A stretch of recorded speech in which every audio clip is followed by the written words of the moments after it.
So Philippine culture, it's Filipinos are very friendly people, and so when you see a Filipino when you're walking down the street, don't be surprised that a stranger would say hi and say hey Joe to you, or give you a high five.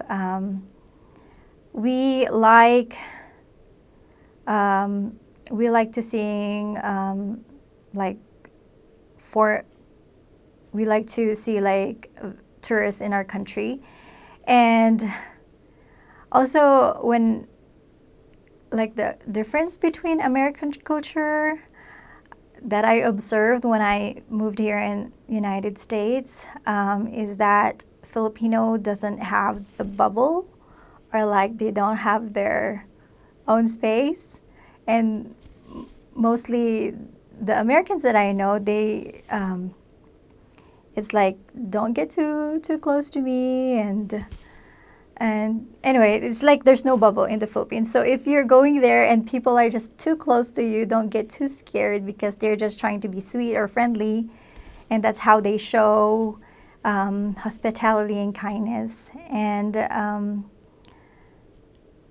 also don't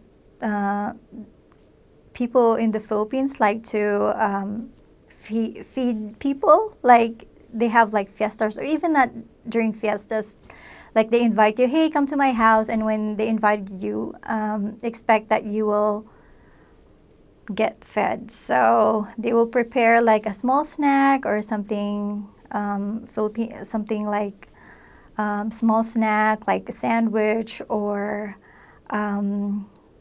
banana Q, which is like a skewered banana covered with caramelized sugar. So it's really good. And so if you were invited, just kind of,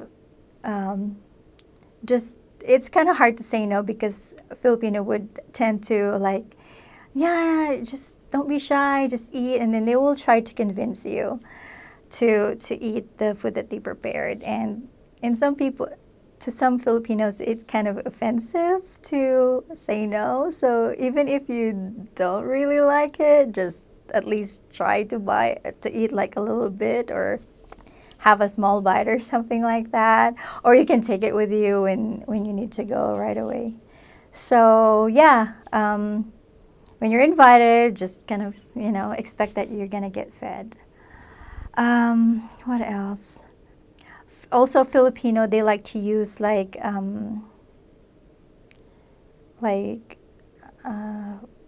calling older people like tita or kuya, or ate. Like if you're older, even though you're not their relatives, usually you use kuya for your big brother, or ate for your big sister, tita for your aunt, and tito for your uncle, or tatay for your dad, or nanay for your mom. But sometimes they use those words, those way of respect to the people that are older than them. So when they say, hey, nanay, that's their way of being respectful to you.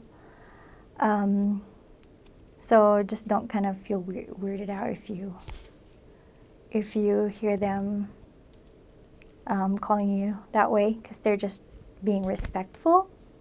Also, in some culture in the Philippines, they also do the mano, like they would, if you are seeing like an older, like a grandma or a grandpa, you usually grab their hand and then you do the mano sign like this.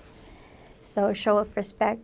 It's like giving a kiss to your grandma on the cheek, but that's how they do the mano sign. Oh, Filipino people like to go to the beach. We Our way of summer vacation is going to the beach. We like to swim, even though some of us doesn't know how to swim like me. We like to go to the beach, just enjoy the water. Also, like another thing, if you're in the Philippines as well, if you're inviting somebody to eat out with you, like, hey, we should go to, let's say, let's go to Olive Garden, and then if you invite them, they expect that you would pay for their food. So unless if you make sure, say, hey, let's go to this, but you have to pay for your own. So I just want to, because when I went here, when I came here in America, a friend of mine like invited me to go eat in a restaurant with her, and then she's like, hey, let's go, let's eat. And then when I got there, of course, like in the Philippines, if you invited me, that means you have to pay for my food. So it was kind of like, okay, so I have to pay for mine. So anyway, it's just like small things like that, just for you to know, like if you could go there, that's what kind of Filipino ways when it comes to inviting to eat out. So if you can't pay for them, just let them know. Okay, what else?